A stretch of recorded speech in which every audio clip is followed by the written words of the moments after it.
안녕하세요. 공인노무사 이지혜입니다. 고난이도 시험반은 제가 이번에 3년째 하고 있는데요. 사실은 이 반은 항상 수익성이 있지는 않아요. 하지만 계속 하려고 하는 이유가 좀 제가 하고 싶어서라고 하는 것도 좀 크고요.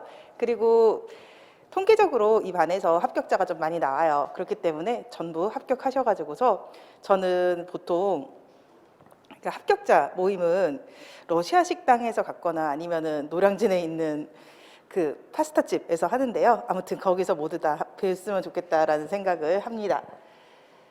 그러면은 수업에 대해서 살짝 안내를 드리면은요. 문제는 아시다시피 어렵게 출제가 됩니다. 그리고 작년에도 최고 답안이 나오지 않은 회차들이 좀 존재를 했었는데요. 올해는 최고 답안이 나오지 않는다면 그냥 제가 안 보고 써보려고 하고 있습니다. 네, 그리고 시험 시간은요.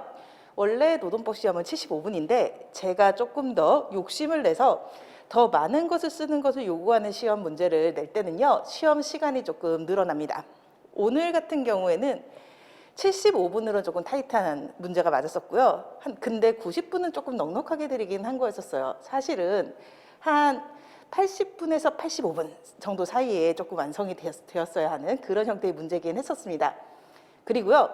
수업은 이 강의는 회독하는 강의라기보다 조금 테마 강의로 이루어지게 할 생각이에요. 약간 그 노동법에 있는 주요 요소들을 해체하고 재구성하는 식의 매핑을 하면서 그러면서 어떤 부분이 어떤 식으로 연관성이 있는지 그런 부분을 위주로 설명을 드리려고 합니다. 오늘 시험 문제부터 살짝 리뷰를 해볼 건데요. 1문 같은 경우에는요. 대체 왜 아직까지 나오지 않고 있는지 이해가 안 가는 A급 판결인 노조법상 근로자의 문제를 다뤘었습니다. 그리고 늘 특 A급의 문제였었지만요. 올해는 조금 더 뜨겁다라고 볼 수도 있기 때문에 정말 잘 준비를 해 두셔야 되시는 영역이다라고 볼 수가 있어요. 한편 노조법상 근로자의 문제는요. 특고 종사자와 근기법상 근로자는 본질적으로 굉장히 달라요. 그렇기 때문에 교섭 창구 분리와도 굉장히 많이 엮이게 됩니다. 그래서 이런 식으로 묶이는 문제가 나올 가능성도 높아가지고서 소개를 해드렸었고요. 우선은 코디들이 노조법상 근로자에 해당하는지라고 하는 부분부터 말씀을 드리도록 하겠습니다. 우선은 여기에서 논점의 정리를 적으실 때요. 이런 부분들에 대한 사실관계를 굉장히 많이 적어주실 필요는 없어요. 하지만 출제위원은요. 여기에 대해 가지고서 이 단어는 나왔으면 좋겠다라고 하는 기대하는 시사점들이 있습니다. 그런 것들을 조금 논점에 정리해서 찍어주시는 것이 좀 필요하거든요. 지금의 경우에는 이 사람들은 근로기준법상 근로자가 아니에요. 그런데요.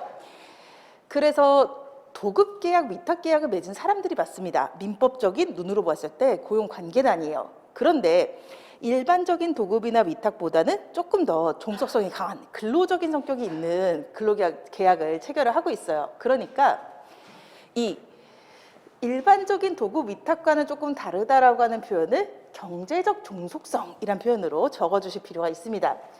이 의미는요. 근로조건, 결정, 불평등이란 말이 돼요.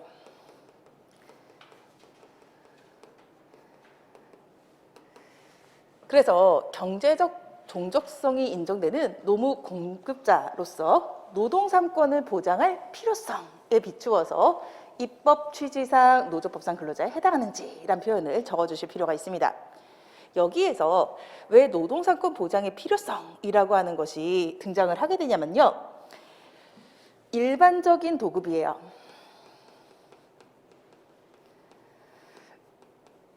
수리기사 같은 분들 혹은 개업해서 개인 사무실을 가지고 계시는 개업 노무사 같은 분들 이런 분들 같은 경우에는요. 다수의 고객을 만납니다. 이런 분들이 단결한다라고 하는 것은요. 가격 담합을 하겠다라고 하는 얘기예요. 이런 것들은 노동상권의 보호 영역이라고 볼 수가 없습니다. 그런데 여기 계시는 코디들이라던가 아니면은 우리가 대법원 판례를 통해 살펴보았었던 학습지 교사와 같은 분들 이런 사람들은요. 한 사용자와 종속적인 관계에 있거든요. 이런 사람들 같은 경우에는 그 사용자와 자신의 노동 조건에 대해서 협상하고 그것을 국가가 보호해줄 필요성이라고 하는 게 도출될 수밖에 없습니다. 그렇기 때문에 노동상권 보장의 필요성이라고 하는 표현도 굉장히 중요한 요소라고 할 수가 있어요. 그래서 이런 부분들이 논점의 정리에 반드시 들어올 필요가 있습니다. 그러면은 이번에는 설문 1로 들어가 가지고서 어떤 것들을 좀 적어주셔야 되시는지라고 하는 것을 말씀을 드리도록 할게요. 특 A급이라고 해가지고서 이 부분에 대해 가지고서 배경 이론을 정말 기깔나게 갈아 넣어서 적는다라던가 양을 늘린다라는 생각을 하시기보다요. 이쪽의 포인트는 평가 요소들의 맥락을 이해를 해주셔야 돼요. 그리고 시사점을 도출을 해주셔야 되시고요. 그리고 현재 이 부분들에 대해서 사안의 적용은 대법원이 굉장히 길고 성의 있게 쓰고 있습니다. 그 얘기는 우리가 판사님 같은 문장력을 가지고 있지는 못해요. 그렇지만 우리도 역시 사안의 적용에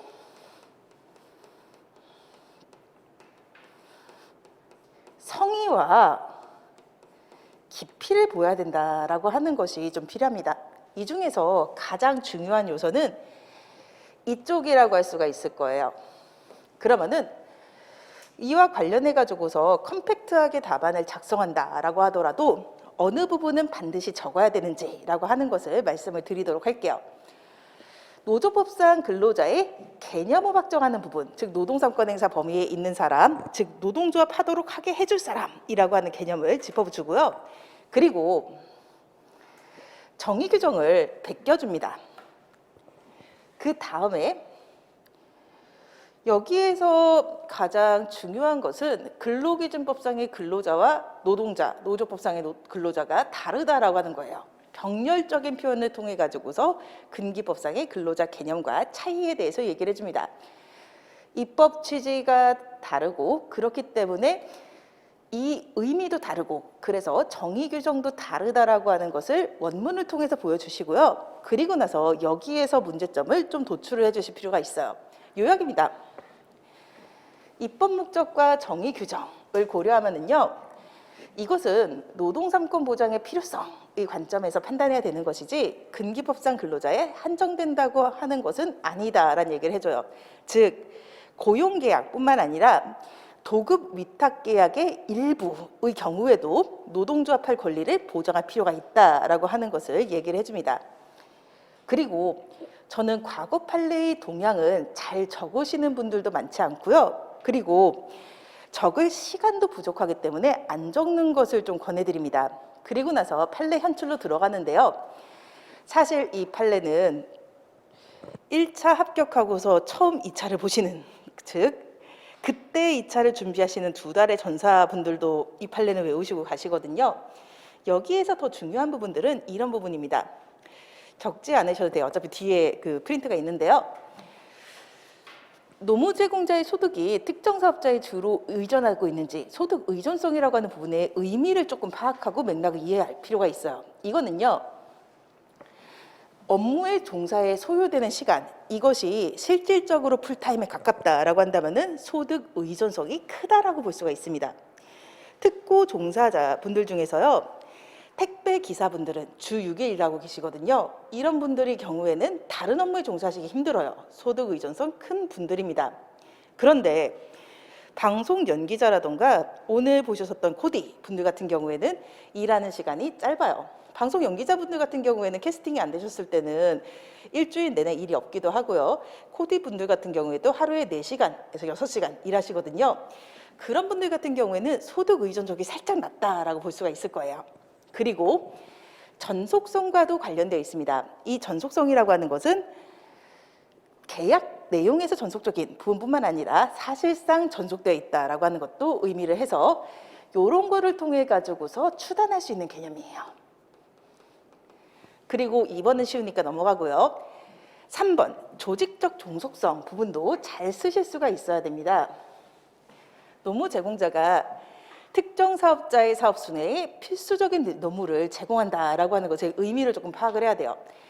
이 필수적인 노무라고 하는 것은요, 필요한 정도라고 하는 부분하고 상시성이라고 하는 그 두 가지 부분을 의미를 하게 돼요. 이때 그 필요 정도라고 하는 것은 본질적이지 않아도 필요하다면 필요한 겁니다. 예를 들자면요, 노조법상 근로자로 인정되었었던 코레일 매점 운영자분들을 생각을 해보면은 이분들의 매점이 없더라도 기차는 가요. 그렇긴 하지만 그 코레일이라고 하는 기업을 운영하는 데 있어서 매점은 필요한 요소예요. 기차역에. 그리고요, 거기에 대해 가지고서 이것은 수리기사는 일시적으로 부르는 거지만 항상 매점 운영자는 있어야 됩니다. 방송 연기자도 마찬가지겠죠. 그래서 상시적으로 필요하다라고 하는 것도 의미를 하게 됩니다. 그리고 지금의 코디드 같은 경우에는 두 가지를 모두 충족한다라고 볼 수가 있어요.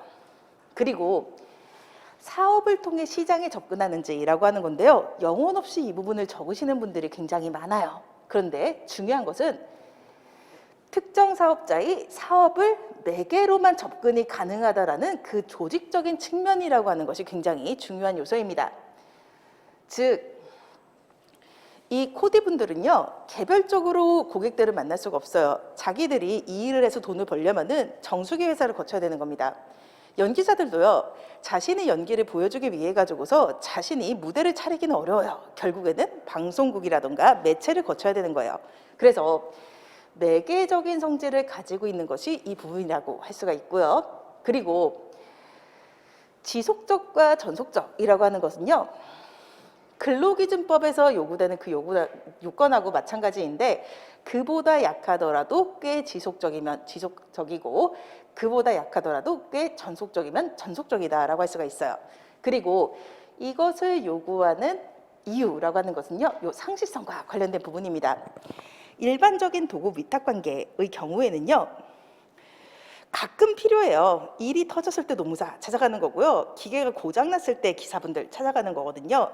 근데 고용이나 지금과 같은 고용 유사의 노무관계의 경우에는 항상 필요한 사람들이에요. 그래서 이런 것이 지속 전속성과 관련된 내용입니다.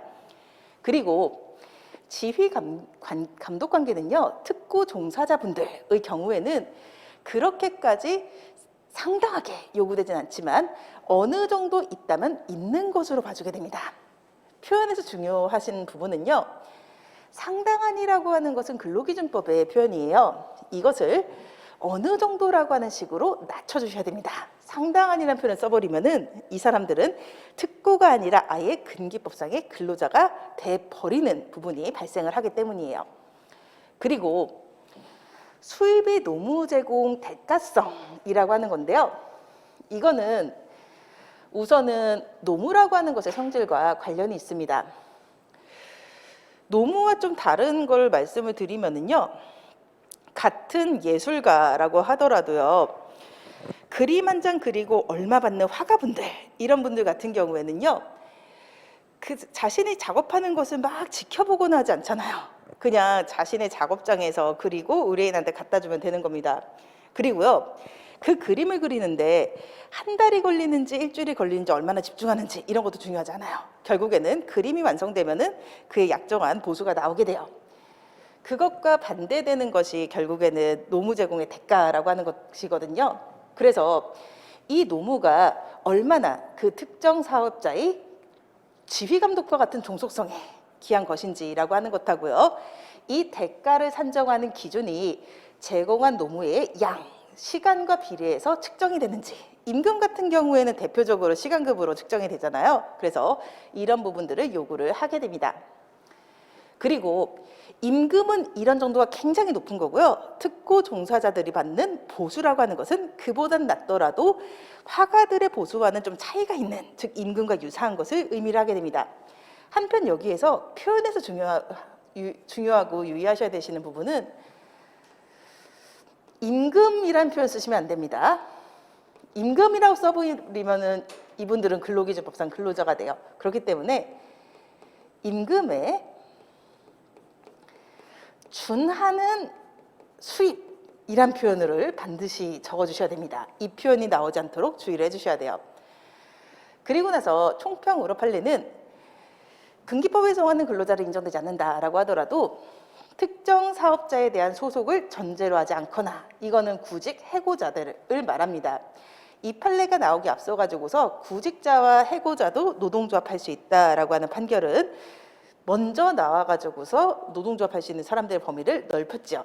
그 다음으로 등장을 하는 것은 이제 이 판례가 노동조합할 수 있는 사람의 범위를 넓힌 특고 종사자라고 하는 부분이에요. 그거를 고용 이외 계약 유형에 의한 노무 제공자도 노조법상 근로자다라고 하는 부분이에요. 그래서 6가지 평가 요소를 적어주신 다음에 총평 적어주시고, 그리고 검토는 거의 반드시 적어주시기를 강권드립니다. 이때 검토에도 교수들이 기대하고 나왔으면 좋겠는 단어들이 있어요. 일단은 정의 규정과 입법 취지를 고려하였을 때 구별돼야 된다라고 하는 거고요. 그 다음에 주된 평가 요소가 무엇인지라고 하는 것을 얘기해 줍니다. 지휘 감독의 정도를 말하는 인적 종속성의 판단 요소보다는요, 노동 조건 결정의 불평등에 대한 경제적 종속성을 주된 평가 요소로 삼아야 된다라고 하는 것을 반드시 적어주시고, 그리고 나서 사안의 적용으로 들어갑니다. 결국에 이 문제는요, 제가 보았을 때는 앞에 판례의 설시, 배경 이론의 설시보다는 적용해서 얼마나 그 이해를 돋보이게 꺼낼 수 있는지라고 하는 것이 중요하다라고 생각을 해요. 그리고 이 문제에서 양적인 부분을 덕지덕지 바르는 거, 이거는 대부분의 수험생들이 해요. 여기에서 중요한 것은 질적인 부분을 보여주는 거다라고 생각을 합니다. 그 6개 판례의 맥락을 얼마나 이해하고 녹여낼 수 있는지라고 하는 거예요. 일단은 이 문제의 경우에는 6개의 평가 요소 중에서 나머지는 좀 인정이 돼요. 근데 방송 연기자 판결과 마찬가지로 소득 의존성이 분명하지 않은 측면이 존재를 하거든요.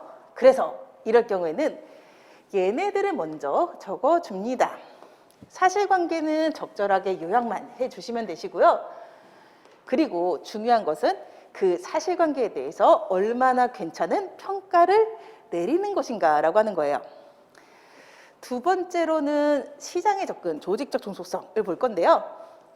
코디가 담당하는 가전제품 점검 관리 업무는 이 회사가 영위하는 생활가전제품 판매, 렌탈에 필수 불가결한 노무라고 보인다라고 하는 식으로 이 노무 부분을 평가를 해주세요.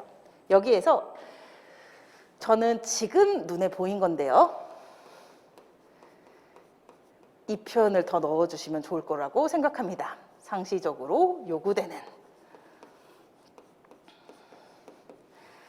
그리고 대체적으로 특고 종사자들 같은 경우에는요, 이렇게 되는 경우가 많아요.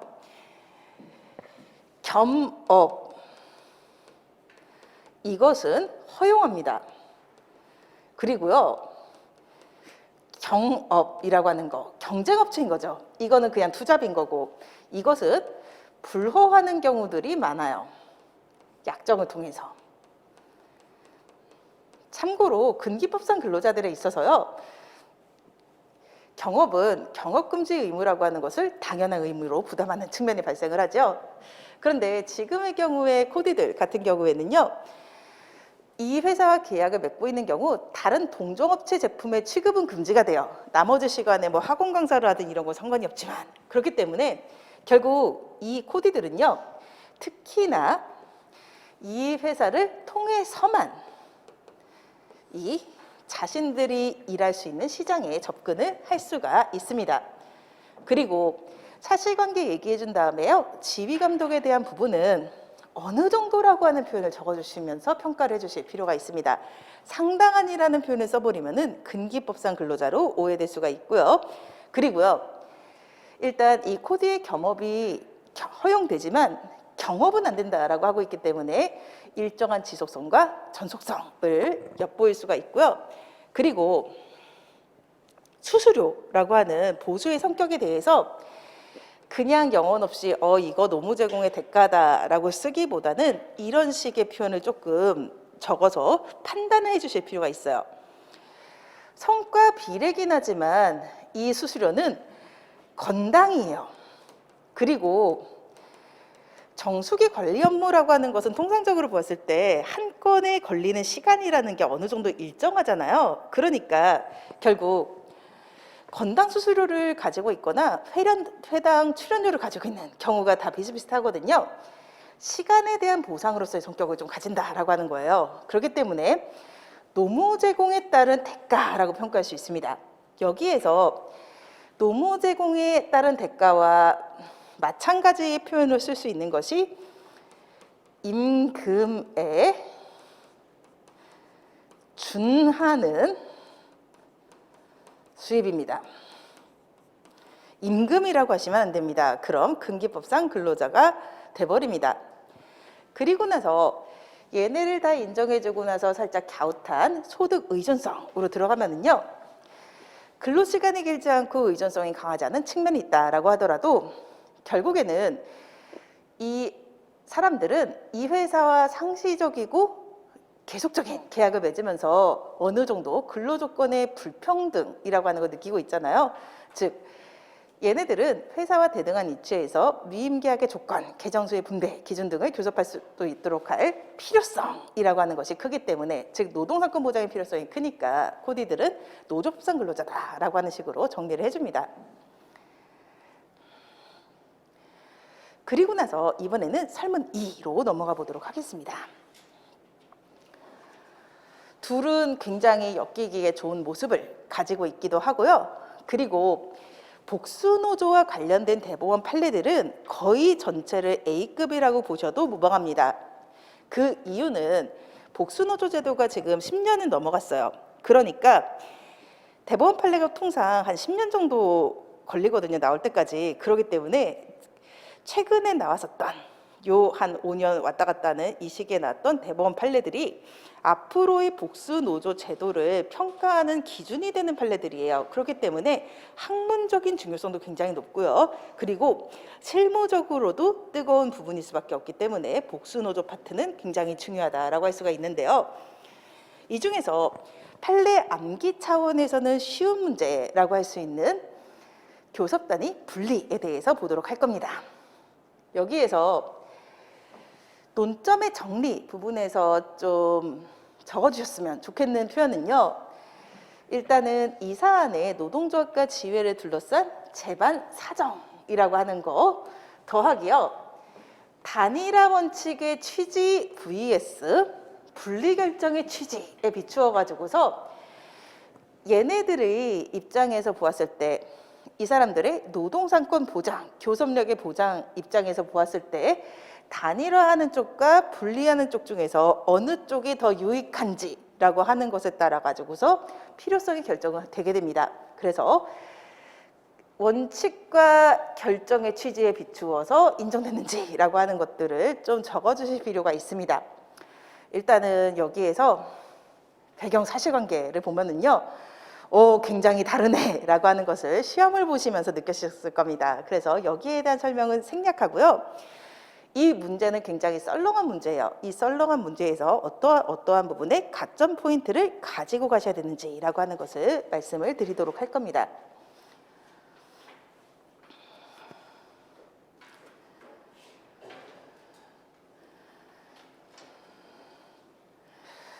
일단은 설문 2에서요, 이 두 가지 원칙을 병렬적으로 보여줘야 돼요. 창구 단일화 원칙하고 분리 통합 신청이라고 하는 제도가 존재한다라고 하는 걸 보여주고요. 그리고 이 분리 통합 신청의 취지는 단체 교섭권 침해의 최소화라고 하는 것을 적어줄 필요가 있습니다. 그리고 여기에서 그 분리할 필요가 어떤 것인지와 관련해서 몇 년 전에 대법원 판례가 있었고요. 그리고 올해 최신 판례가 나왔었습니다. 그 내용을 살펴볼 거예요. 정확하게 말씀을 드리면은요, 기존에는 이 부분까지만 있었습니다. 그래서 제 서브노트나 사례집을 보시는 분들은 여기까지만 적혀 있을 거예요.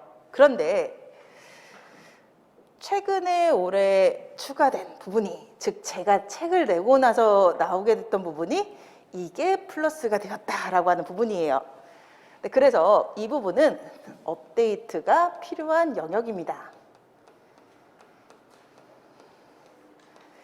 그리고 이거는요, 왜 예외적으로 인정되는지라고 하는 부분을 조금 더 자세하게 서술하는 정도에 불과하다라고 할 수가 있는데, 일단은 판단 근거로서 판례는 이런 부분들을 꺼내고 있습니다. 법의 내용과 형식 체계라고 하는 거예요. 그리고 그 다음에 교섭 절차 일원화라는 표현 쓰고 있는데 단일화 쓰셔도 상관없습니다. 판례는 일원화란 말 썼어요. 아무튼 이 취지라고 하는 것을 듭니다. 이거는 효율적 안정적 교섭체계 구축이라고 할 수가 있죠. 그리고 그 다음에 단일화의 실시와 아울러서 교섭 대표 노동조합의 만행을 막기 위해서 공정대표 의무를 부과하고 있다라고 하는 점의 사정에다가, 그리고 교섭단위 분리 인정이라고 하는 것은 현격한이라는 말을 쓰고 있거든요. 그러니까 예외적으로 교섭단위 분리를 인정한 입법 취지를 고려하면은 여기부터는 아직은 발랑입니다. 분리할 필요가 있다고 인정되는 것은요, 이런 것을 정당화할 만한 현격한 차이 등의 사정이 있고, 그리고 이로 인해서 창구 단일화가 오히려 근로조건 통일적 형성을 위해서 안정적인 교섭체계 구출하려고 하는 그 취지에 부합하지 않는 결과를 발생시킬 예외적인 경우를 의미한다라고 하는 식으로 짚고 있습니다. 그리고 여기에 있어서 제가 각주에 적어놓은 표현이 있는데요. 이 표현은 교섭단위 분리를 인정해야 된다라고 할 때는요, 사안에 적용에다가 좀 잘 적어주셨으면 좋겠다라고 생각되는 표현이 이 부분입니다. 그리고 이 문제에서의 가점 포인트는요,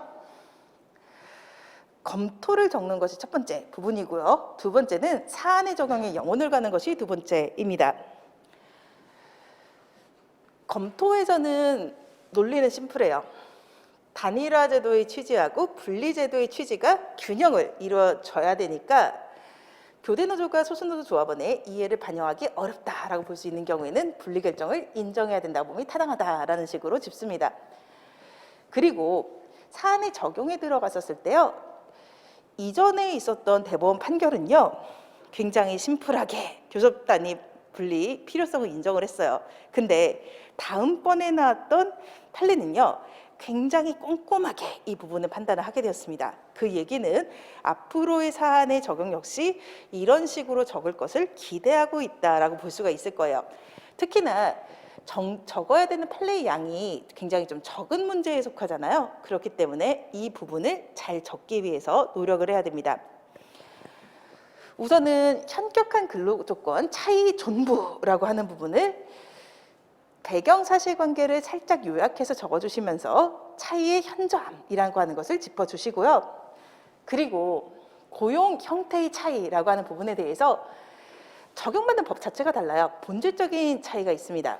그리고 교섭 관행 등 단체 교섭을 진행하는 것을 정당화할 만한 타사정이라고 하는 부분에 대해 가지고서요, 일방의 조직 대상이 타방 노조에 가입할 수 없다 등의 내용을 짚어가지고서 다른 사정도 보이지 않는다라고 하는 것을 얘기를 해주시고, 그리고 이런 부분들을 어떻게 보자면 조금 기술적인 영역이고 성질성의 영역이라고 할 수가 있을 거예요. 중요한 것은 총평을 잘 적어야 된다라고 하는 부분입니다. 사안에 적용해서 우리는 엔딩 요정이 되기 위해서 노력할 필요가 있어요. 이것이 결국에는 답안을 질적으로 돋보이게 하기 때문입니다. 양을 많이 적어가지고서 중원부원하는 것에서 점수가 나가진 않아요. 결국에는 이 적용은 체계가 잡혀 있어야 된다라고 볼 수가 있고요. 그리고 여기에서 등장해야 되는 키워드들이 존재를 하는데, 저는 이 키워드들은 밑줄을 쳐놓은 부분이고요. 그리고 이런 것들은 기본서나 서부 노트에 옮길 것을 권장을 드립니다. 이런 것들은 암기를 안 했을 때 감점이 되는 요소는 아니에요. 답안의 인상을 증가시키는 역할을 하거든요. 약간 그 교수님의 입장에서는 사람 새끼면 저런 생각 정도는 할 수 있어야 되지 않겠느냐라고 하겠지만 우리는 그 사람 새끼가 아니죠. 아무튼 이런 것들은 결국에는 이론을 볼 때 같이 보면서 이 판례에 대한 사안의 적용은 이런 말을 써가지고서 마무리를 지어야겠다는 거 함께 보시는 게 더 좋아요. 억지로 암기까지 하지 않더라도 많이 볼 수 있도록 회독하시는 그 책 있죠. 단권화 교재라고 부르는. 그런데 얘네들을 옮겨주시기를 권장을 드립니다. 그리고 이런 경우도 있을 거예요. 사실 현실에서의 그 중앙노동위원회, 지방노동위원회에서의 사건은요, 창구 분리가 인정되지 않는 경우가 더 많습니다. 그리고 최근 대법원에서도 이 창구 분리를 기각한 사례가 존재를 해요. 이럴 때는 그때에 맞는 표현이 필요하겠죠.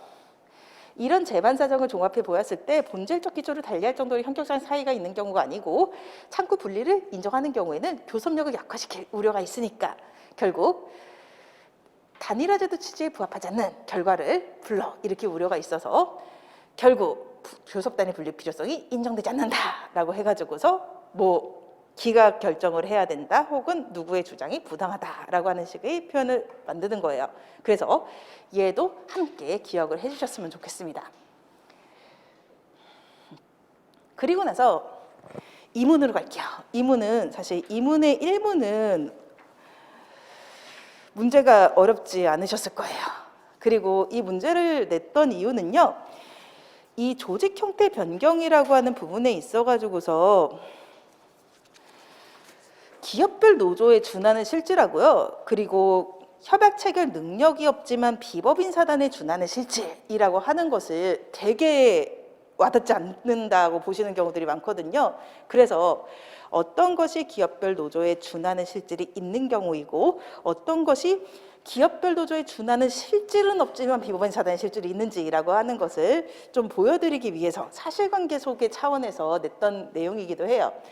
우선은 여기서는 배경 사실관계를 중심으로 해가지고서 설명을 드리도록 하겠습니다. 8페이지 봐주시면 되실 거고요. 제2노조는 원래 기업별 노조였었어요. 여기가 조직 형태 변경 결의에 의해 가지고서 비노조, 여기가 산별입니다.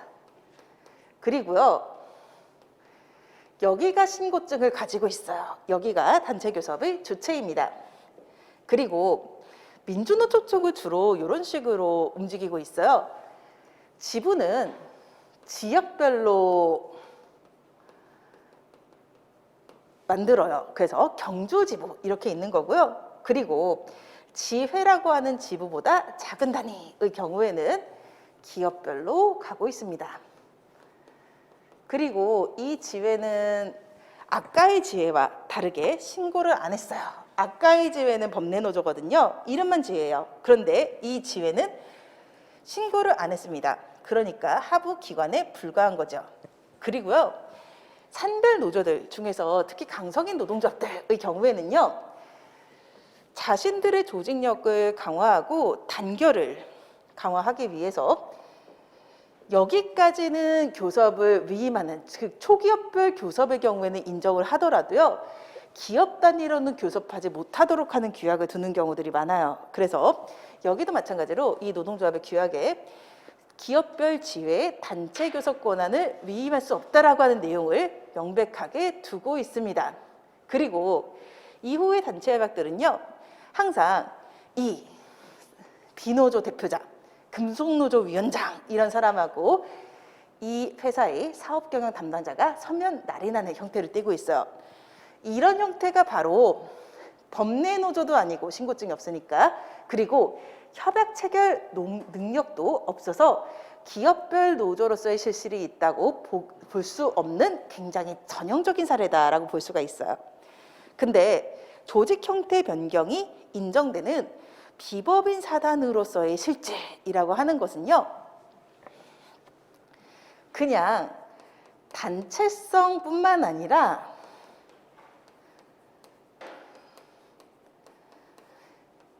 약간의 독자성, 이걸 좀 필요로 하고 있어요. 그래서 단체 협약 체결은 못하지만 다른 것들 중에서는 얘네가 스스로 할 수 있는 것이 있다라고 하는 흔적이 좀 보여야 됩니다. 그리고 그 흔적이라고 하는 것이 이 배경 사실관계에 좀 잘 나타나 있어요. 그래서 그거를 좀 보여드리려고 하는 건데요. 일단은 이 지회는 자기들이 세칙을 제정해서 시행을 하고 있습니다. 자체적인 행동 강력이 있는 거고요. 그리고 기구가 조직이 되어 있어요.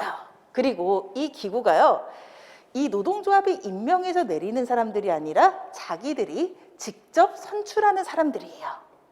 그리고 이 지회는 사업계획서 작성을 해가지고서 지들끼리 승인을 얻은 다음에 노조 활동을 했었고요. 그리고 보면은 자체적으로 수익과 지출을 관리하는 부분도 발생했다라고 하는 상황들이 나와 있습니다.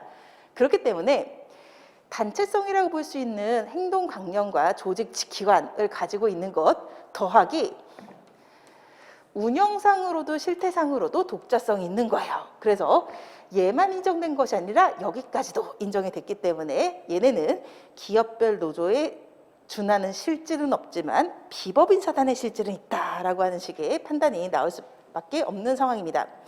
그리고요, 조직을 보았을 때 딱 봐도 강성 노조와 같았던 이 노동조합, 이 지회와의 노사 분규 과정에서 사용자가 개입을 해가지고서 복수노조 제도를 빌미로 해서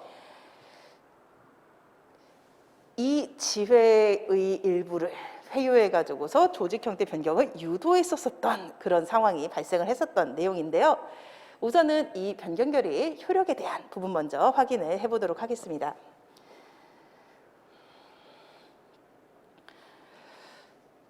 일단은 여기에서요, 이 판결 자체는 잘 알고 계실 거예요. 원칙은 안 되는데 기업별 노조에 준하는 실질이 있으면 이거는 협약 능력이 있음입니다. 이러면 되는 거고, 비법인 사단이 실질을 가지고 있는 경우까지 된다고 하는 이 부분에 대해서 비판이 있는 거고요. 그리고 이 비법인 사단이 실질을 가지고 있는 경우인지라고 하는 것은요, 단체성은 당연히 있어야 되지만 단체 협약이 아닌 다른 영역에 대해서 독립하여 의사를 결정할 능력이 있는지를 좀 봐야 되는 것이고, 그렇기 때문에 이런 부분도 봅니다. 관리 운영 실태하고요, 구체적인 활동 내용과 같은 것도 보게 돼요. 그리고 이에 대해 가지고서요, 사안의 적용을 어떻게 적어야 되는지 쪽으로 말씀을 드리면은요, 지금 판례가 잡고 있었던 그 세 가지 순서대로 파악이 좀 필요합니다. 첫 번째는 신고 안 했으니까 노조법상의 노조가 아니다로 시작하는 거예요. 일본에 나왔던 지회는 노조법상의 노조가 맞습니다. 하지만 여기 있는 지회는 아니에요. 그리고 그 다음에 두 번째로는 이 규약을 통해 가지고서 간단하게 추단을 할 수가 있었습니다. 기업별 지회의 단체 교섭권을 위임할 수 없다는 내용이 명시되어 있거든요. 그러니까 지회는 독자적인 교섭 능력이나 협약 체결 능력을 가지고 있을 여지가 없어요. 그러니까 기업별 노조에 준한 실질이 있다고도 볼 수 없다라고 합니다. 다만 여기에서 비법인 사단의 실질이 있는지에 대해서는 두 가지의 체크 포인트를 뽑아야 돼요. 첫 번째는 단체성이 있다라고 하는 것하고요. 그리고 독자적인 운영 실태 및 활동 내용상의 독립성이 있다라고 하는 부분이에요. 이 두 가지가 모두 만족되었기 때문에 비법인 사단으로서의 실질이 인정되어 가지고서 조직 형태 변경의 주체가 될 수 있었던 경우 있었습니다. 어려웠던 것은 이번 문제가 어려웠다라는 생각이 들 거예요. 이 판례는요, 별로 내용이 없는 판례긴 한데 저는 올해 시험 문제는 어려울 가능성이 높다라고 생각을 하고 있고요. 시험 문제가 어려워지는 방식 중에 하나가 분설이 늘어나는 거라는 생각이 듭니다. 그래서 만약에 25점짜리 문제가 쪼개진다라고 한다면요, 그 조각조각 하는 판례들이 나올 수도 있을 거예요. 그리고 이 판례 역시 중요한 조직 형태 변경과 관련되어 있기 때문에 이런 식으로 묶일 가능성도 있어 보인다라는 생각이 듭니다.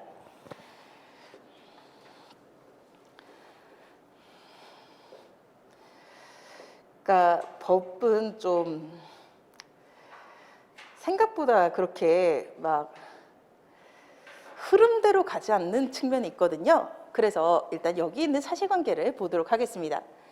회사는 이 조직 형태 변경을 유도함으로써 산별노조를 기업별 지회로, 죄송합니다. 산별노조 지회를 기업별 노조로 만드는데 성공을 했어요. 그리고요, 그럼으로써 산별노조는 그 자신의 조합원, 그리고 조합원들의 조합비 등등을 잃게 됐긴 했습니다. 그런데요, 여기에서 법은 엄격하거든요. 수소법원은 A사가 노무법인과 통모해가지고서 조직형태 변경 결의를 유도한 행위는 지배 개입의 부당노동행위가 맞다라고 하고 있어요. 이런 행위가 존재한다라고 하는 것은 있으니까. 그래서 이건 맞지만 다만 이 형태 변경 결의라고 하는 것이 꼭 이 회사가 그 조합원들을 다 협박해가지고서 한 것 같지는 않은 거예요. 즉 이것으로 인해서 해당 총회가 자주성을 상실했다라고 볼 정도의 인과관계까지는 부정을 한 거예요. 이런 과정에 있었을 때 그러면은 부당노동행위와 형태 변경 의결로 인해서 자기 조합원들을 잃어버린 행위 간의 상당 인과관계는 증거 불충분 때문에 인정이 안 됐어요. 그렇긴 하지만 그럼에도 불구하고 손해배상 책임이 발생하는지라고 하는 것은 비재산적 손해의 영역이다라고 볼 수가 있습니다. 그래서 여기에 대해서 우리가 어떻게 풀어야 되는지라고 하는 것을 말씀을 드릴게요. 이거는요, 저는 이 문제에 대해서 예시답안처럼 푸는 것은 사실 말도 안 된다라는 생각을 하고 있어요. 이 문제는 대응해서 어떻게든 해당 판례를 꺼내고 어떻게든 목차를 구성을 해서 무너지지 않게 썼으면 성공한 것이다라는 생각을 하거든요. 그리고 예시답안은 이상적인 형태를 띠고 있는 것이니까 만약에 이게 나온다면은 이런 것쯤은 더 써봐야겠다라고 하는 식으로 접근을 해주셨으면 좋겠습니다. 논점의 정리는요, 상당히 인과관계를 인정할 수 없는 경우에도 비생산적 손해에 대한 배상 책임이 발생하는지라고 하는 부분으로 들어가고요. 그리고 여기에서 이 배상 책임에서 문제되는 영역이 어디 부분인지라고 하는 것을 좀 체크를 해주실 필요가 있습니다. 불법행위라고 하는 것은요, 민법 제일 마지막에 있죠. 여러분들이 1차를 공부하실 때 좀 지쳐가지고 잘 안 보게 되는 그 부분에 있습니다. 참고로 1차를 공부하시는 경우에는 민법은 거꾸로 보시는 게 좋습니다. 두 번째 이회독 할 때부터요. 아무튼 불법행위의 성립 요건은요, 고의 과실이고요, 위법이고 손해입니다. 이 중에서요, 지배 개입의 성립에는 의사가 요구가 돼요. 그렇기 때문에 고의과실 성립합니다. 그리고요, 당연히 지배 개입은 노조법 제81조 사항을 위반한 위법행위입니다. 문제는 결국 이 손해라고 하는 영역이라고 할 수가 있을 겁니다. 이 문제에 있어서 지배 개입의 부당노동행위라고 하는 부분은요, 이 부분을 꺼내기 위해서 필요한 정도예요. 그렇기 때문에 이 정도로 짧게 적어주셔도 무방합니다. 그리고 메인 판례의 소개로 들어가도록 하겠습니다. 민법 제750조 다음에 있는 751조 1항은 재산 이외의 손해에 대한 배상 책임을 구성하고 있고요. 그때의 재산 이외의 손해라고 하는 것은 멘탈에 대한 정신상의 고통뿐만 아니라 수량적으로 상정할 수 없으나 사회 통념상 금전평가가 가능한 무형의 손해도 포함된다라고 하는 표현을 쓰고 있습니다. 그리고 나서요, 사용자가 조직 운영의 지배 개입하는 행위가 불법 행위로 인정되는 경우라고 하는 부분에서요. 이 표현은 되게 낯익을 겁니다. 건전한 사회 통념이나 사회상규상 용인될 수 없을 정도라고 하는 것은요. 근기 노조 불문 민법 제 750조 이하의 불법 행위에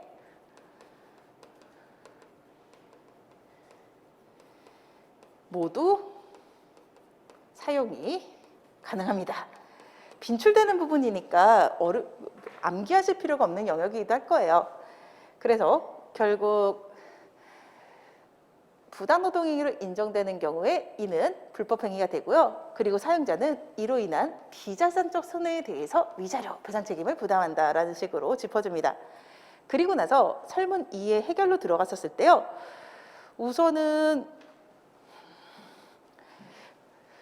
고의과실과 위법이라고 하는 부분에 대해서는 이 표현을 땡겨와가지고서 적어주시면 좋을 것 같다라는 생각이 듭니다. 회사는 자신의 사업 내에서 노조의 활동을 위축시키려는 구체적인 의사, 즉 고의를 가지고서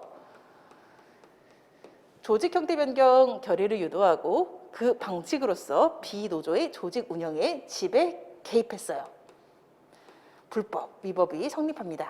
그리고 여기에 대해서 조금 더 꾸며주는 아름다운 말로써 건전한 사회통념 상규상 용인될 수 없는 정도라고 얘기를 해주고요. 그리고 비재산적인 손해라는 표현을 쓸 건데 여기에 대해서 배경 판례는 이 비재산적인 손해를 요런 손해라고 표시를 했었어요. 그래서 지금 이 부분에 대한 것은 서브노트라던가 혹은 기본서 등에다가 플러스 해두시면 도움이 되실 거예요. 그리고 판례는 그렇기 때문에 회사의 불법행위와 노조가 입은 무형의 손해 사이에 인과관계가 있다라고 봐가지고서 손배를 청구할 수 있다라고 하는 식으로 판단을 한 바가 있었습니다. 이 문제는 얼마나 반응할 수 있는지라고 하는 것을 조금 체크해 보고자 냈었어요. 우리가 되게 잘 준비했었던 문제가 나오면은 굉장히 행복하겠지만 노동법에서는 그럴 수 있을지도 몰라요. 하지만 나머지 영역에서는 안 그럴 수도 있거든요. 만약에 안 그랬다라고 하는 경우에 그랬을 때 내가 어렴풋이 기억나는 것들을 통해서 얼마만큼을 토할 수 있는지라고 하는 것도 준비가 필요한 영역이라고 할 수가 있어요. 그래서 그런 부분들을 조금은 모의고사를 통해서 경험을 해보실 필요가 있습니다. 그래가지고서 이 문제를 냈어요. 일단은 여기까지 말씀을 드리고요. 쉬어가도록 하겠습니다. 쉬었다가 아까 조금 테마 강의를 통해서 좀 짚어봤으면 좋겠는 것들을 좀 말씀을 드릴게요.